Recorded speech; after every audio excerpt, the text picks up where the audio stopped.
1933, there were 5 Razzias. Razzia meant that they collected the Jews together and they brought them from here to Mechelen, to the special place where they gathered all the Jews from there to Auschwitz. 30,000 Jews were rounded up here 30,000 Jews were rounded up here in Antwerp itself. From these 30,000 Jews, was 30,000 here and 30,000 in Brussels. And this was one of the places where they used to, when they, in all this area, because this was really like the ghetto of the Jews. All these streets were full of Jews, so they first gathered them here in this synagogue, and from here they were deported. Now we're going to go inside for a minute, I'll expand a little bit more inside. If we come here, by the way, this is belongs to the Sharia.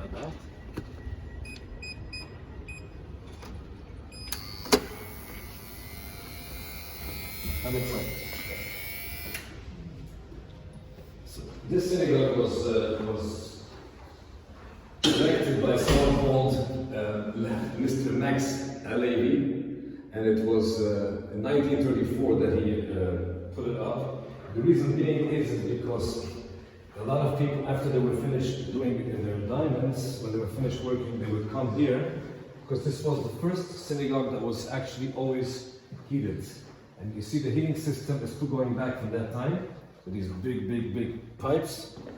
So people would come here because not everybody had at that time not everybody at that time would have their own heating at home. So they would actually come here. And these doors are all the way it was. Eingang means coming in.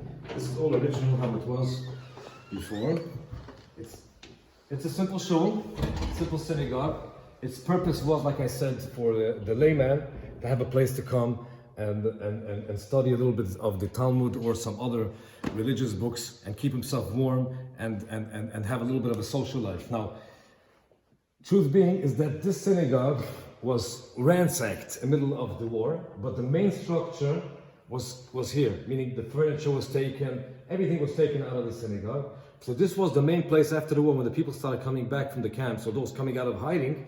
This was the first place that they set up, and all the Jews prayed over here, because before the war there were some 32 synagogues, and everything was destroyed except for one, which was the Eisenman Shul, which stayed intact completely, but it's quite a small synagogue. There's one more that we're going to go see.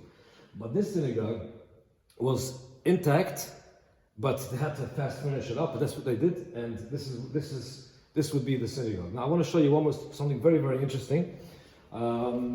If we come out over here, but first, if we are in the synagogue, I'm just going to sit for 1 second. I'll show you stuff. You know what? We can even go this way, Rosie. We can go this way.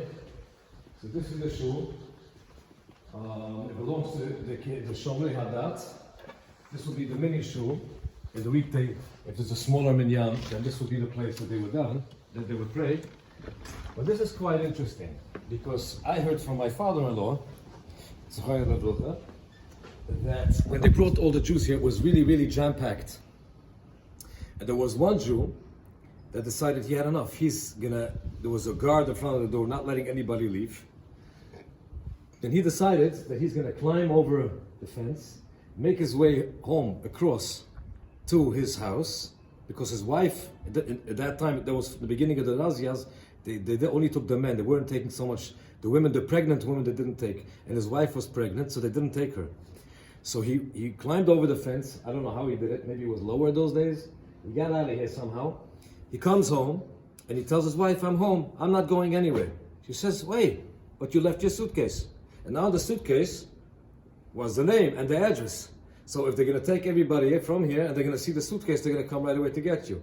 So he climbed back in here, and he climbed out with his suitcase, and that's how he was saved eventually, with by meeting someone that he knew from business, a woman that he worked with, a Gentile, that had him hide out in the suburbs of Antwerp, like a lot of Jews did hide out in this area.